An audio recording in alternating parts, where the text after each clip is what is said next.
WoLong Fallen Dynasty is a 2023 action RPG from Team Ninja, the same people who brought us the Neo series, and WoLong is definitely a spiritual successor. Just like Elden Ring after Dark Souls, WoLong Fallen Dynasty after the Neo series feels like a sequel more than a new series. And that's not necessarily a bad thing, but in the case of WoLong Fallen Dynasty, it seems that they did take the approach that less is more. One spot they didn't go less with is the story. Compared to Neo, it did seem like there was a lot more time spent in cutscenes and dialogue, which I can appreciate. Although this story, which is based on the Three Kingdom era in Japan, had a lot of characters that are, I guess, well known if you're someone who's into that or spend a lot of time with Dynasty Warriors. But for me, it felt pretty generic, and honestly, I had a tough time a lot of times telling what was going on. A lot of the characters seem one note, like this guy might be the aggressive guy, and this guy might be the drunk guy, and this person's the goofy guy, and this girl's the cute girl. They all seem to have like one note personalities, to me. But again, I don't know. I may be missing something. I don't know much about these characters, and I don't have any prior experience with them. So to me, it was more about the gameplay. But there's a story there, and if it's your cup of tea, you may enjoy it. It just didn't work for me. Also, the story did remind me of Neo a lot, with the historical context and story kind of overlaid with demons and like supernatural events. But it is cool that some of it's based on actual things that happened, even though it's very loosely based. So on to combat. This is where the fun is in the game, for sure. Maybe the most overused term these days is Souls-like, although they are probably my favorite type of games. You'll spend a lot of time finding shortcuts that get you back to your save points. You'll definitely be killing enemies and getting whatever currency you use to upgrade. In this game, it's key, or chi, I think it's actually pronounced. But if you die, you'll lose it in a certain spot, and then you need to get back to that spot. Very much like Dark Souls or Neo or any other quote unquote Souls-like game, if you have any experience with those. But that's not a bad thing for me. The combat though is really fun. So you'll get these prompts where an enemy does like a critical attack. You'll see a big red flash, and if you time your deflection properly, usually you'll break their posture and kind of like Sekiro, leave them open for similar to a death blow. But one thing is for sure, you're gonna have to get really used to using the deflect mechanic. One thing I found out after watching a Fighting Cowboy video, shout out to him, was holding block and then trying to time your deflect at the proper time. If you hit the deflections properly, it basically refills your stamina, or what's called spirit in this game. Basically, I'll just refer to it going forward as stamina. Um, but if you miss, you still block, which is nice, so you don't take damage. Much like Sekiro, though, you're going to have to conform to the way the game wants you to play. You can take advantage of bows, uh, throwing knives, and kunai, and crossbows to whittle enemies down from afar, but you're going to have to get in and fight up close. You can use spells, but you're still going to have to fight in melee, and you're going to have to deflect. While you can use unlimited spells, they do wear your stamina or spirit down pretty fast, and in order to refill that, you're going to need to either land attacks or do deflections, which will greatly increase your spirit. If you get hit a lot, your spirit will go down too. One thing with the spells, I did find they seemed pretty underwhelming. Although they looked pretty cool, I didn't really notice a huge effect as far as damage. They mostly seem good for wearing down enemy spirit, which would allow you to get in the critical blows a lot more. But again, I found myself relying on just pure melee most of the time. You also have martial arts attacks, which are like your special attack. Or a better comparison would be like Ashes of War from Elden Ring. Although they aren't changeable, um, this is one of the loot type games where you seem to get tons of loot and you're kind of looking for a special one that's got a good rating on this or that stat that corresponds with your character. But one thing is you may be looking for a spear or a sword that has a certain martial art on it. Because sometimes you may find a real nice weapon, but you may not necessarily like the martial arts attack. And some seem to be terrible, some seem to be great. It just really, you have to experiment around with it. As far as leveling up, you have 5 different categories that you can use. They're all element based, fire, earth, metal, water, whatever. I'm not going to get too deep into it. Each one seems to correspond to a different characteristic, like leveling up your vitality or your attack power. The water one, for example, levels up your stealth, makes it easier to sneak around and get death blows and not be noticed. There is no crouch, which I thought kind of sucked, and really, in 2023, if a game's going to have stealth or the ability to sneak up, it's like, what are you doing if there's no crouch? I don't know. It just felt a little 2015 to me. Next, I'll talk briefly about customization, weapons, and armor. There is quite a bit there. You've probably got uh, a few dozen different armor sets, a few dozen different weapons. The weapons are in different classes, like there's spears, halberds, straight swords, dual straight swords, dual curved swords. So there is a lot of variety. I did notice most of the variety as far as in the same class. For example, there were thrusting spears and slashing spears, but I did notice like all the thrusting spears and all the slashing spears would feel real similar, and the differences seemed like purely cosmetic. And you could actually change the look of your spear to look like another one, or whatever weapon or armor if you wanted to make it look like something different, which did take kind of the I guess the replay value out of it for me, because a lot of fun I have with these games is like finding a piece of armor I want to use, but I got to go level up to use it or whatever. But you could always just change your cosmetic look to look like any piece of armor, no matter how rare that you found, even if you didn't have the stats for it.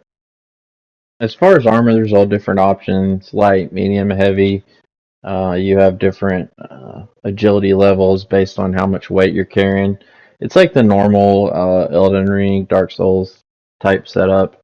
You do have like 5, I believe, different customizable slots you can use for like equipment and stats that you may want. Like if you want a certain build, you can level it up however you want, and then save it to a slot, and then you can go back to the hub area and you can re-level your character however you want. There's no penalty. You can do it anytime you want, as much as you want. So you could have 5 different build types that you can switch amongst on the fly at the save points when you're in the middle of the world out fighting. So if you find a boss that elementally you don't really match up with well, you can go switch your character to another preset that you've already set up. There definitely is a lot of depth here. I don't feel like there's as much depth as Neo. Um, it does feel a little reductive, which I think they did to, you know, streamline it for people that are a little more casual players. I really love the depth, all the depth I can get, like as far as these type games, really diving in and learning the numbers. But it's not a huge. I wouldn't call it a negative. It's just I wouldn't give it as much of a bonus for that as I would have like with Neo, because a lot of it did feel samey, even though it may look different or And a lot of the stats were so underwhelming. You might get like a 2 or 3% difference for attack, certain types of attacks, or like maybe your spirit drained like 2% faster or slower. Or, I don't know. They just didn't feel like very consequential. It was a lot of work and time investing on the weapons, and I never really noticed like a huge return or difference. So that's just me though. Maybe I'm stupid and not doing it right, but um, yeah. With all the time I spent, I didn't really see any any great advantage to as to opposed to just finding some weapon you like and sticking with it. You can call on allies to help you. They're pretty dumb though. They're hilarious. Like if you're walking around in stealth, they'll walk right in front of enemies, like completely right in front of them. If you're still hiding behind them, it does seem like they don't trigger the enemies, so like they still may not notice you. But sometimes they did. It was kind of inconsistent. I don't know. It was a little weird, but the allies are pretty stupid, and they basically just serve as like damage sponges to kind of misdirect the other enemies and allow you to heal when you need to or recover at key times. The checkpoints are pretty fair. I didn't notice anything too ridiculous, like as far as having to fight too far or like go through some ridiculous gauntlet to get to the next save point and just dying over and over. Overall, it seemed pretty fair. The cool thing with the morale system is it did encourage exploration, and a lot of the flags like this one you see here, there's several enemies around. You have to clear them out before you can actually plant the flag. So it did prevent you like kind of like the old Dark Souls run back to the boss room type thing where you're just avoiding everybody and rolling past them. And you do have to kind of like methodically work your way through the level, which I can appreciate. All the difficulty I noticed more than like different enemy types was early on in levels. It seemed like everybody did I couldn't really do any damage to them, and they would just destroy me so easily. And then you get to the end of the level, and like even these big enemies that were bosses, like in the early levels, just seemed to fall like so easily. So the morale system I liked. I did feel almost a little overtuned because it made like some of the enemies just comical. And that's one complaint I do have with the game is the all over the place difficulty. Like in the beginning of the game, there's the first boss that I fought was probably being the top five most difficult in the game. Some of that is because you're just learning the system and you're not as proficient as you would be later. And you do get in a mode like it felt with Sekiro where things just click and you really feel like you're doing damage and destroying. And when you time the critical deflection perfectly and get that death blow, it is a cool feeling. One of my other biggest complaints was the camera is all over the place in some of these fights. And a lot of times it gets a little too chaotic. There's too much going on. I can't tell like where I am or what I'm doing, and I'm just like panic rolling out of the way. And you can't do that in this game. I mean, you'll get punished quick if you panic. So there, it just feels like there's a little too much going on at screen at times. Uh, I'm not really seeing any clips here that totally stand out, but there were times when I would do like a critical on an enemy and I'm flipping 30 feet in the air, and then there's like explosions going off, and the red attacks lighten up, and it's just like I don't know. It seems just a little overwhelming at times. I wish like it was just a little toned down. Like there, when you call your guardian animal, it just seems like it's kind of hard to like see the character and see the enemy attacks. It's not a huge complaint, but it's something to watch out for. There is just a lot of noise on the screen at all times, especially when you get two or three allies involved. It's almost like an anime when it's just going hyper overload, and that's fine. It is kind of cool and interesting. Right there, like what's going on, it feels like right there is a good example. it's hard to see if you're being attacked and uh, do the deflections properly and everything when there's so much going on. As far as like performance, I didn't have any real problems. I noticed frame rate drops a couple times. I did have this happen a little bit where my character would like get stuck and I would just sit there for a minute until I died or whatever it was that happened. I can't remember. But for the most part, the game performed real well. I had good frame rate for the most part. There were some slight dips here and there. Um, Graphics were pretty good, I think. I mean, you can see them yourself. Streamed in 4K, so this is about what you should get. There's a little blurring. I think you get like artifacting whenever you translate this to video on YouTube, but you should get a good indication of the performance as far as the graphics. I would say the graphics are okay to good, like 6 to 7 out of 10. It's not gonna blow you away, but they're good to look at. Okay, now I'm gonna try to attempt to summarize everything. I'm gonna give you a few issues and a few big positives, big takeaways. I did feel that the game felt a lot less intuitive than the Neo games, and being a successor, that kind of was a little bit of a letdown. For example, you have so many spells to choose from, especially like I had two stats I leveled a lot, so I should have had like at least, um, I don't know, maybe 2 dozen or 20 spells to choose from, but I only had 4 slots, so it made it hard to experiment, especially like buffs. The wood based spells, a lot of them are like buffs and things, so you'd want to put a couple of them on before like a boss fight.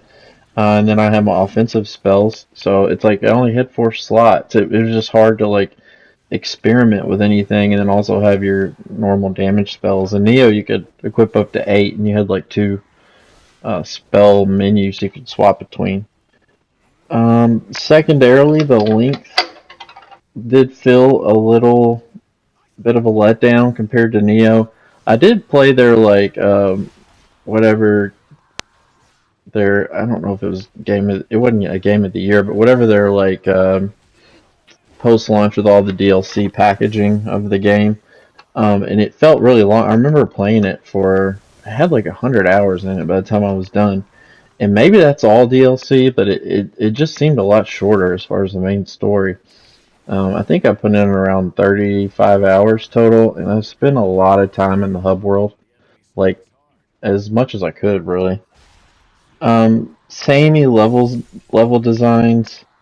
A lot of the levels, and this is kind of goes along with the historical context. I think a lot of them are forts and cities, and it does feel repetitive.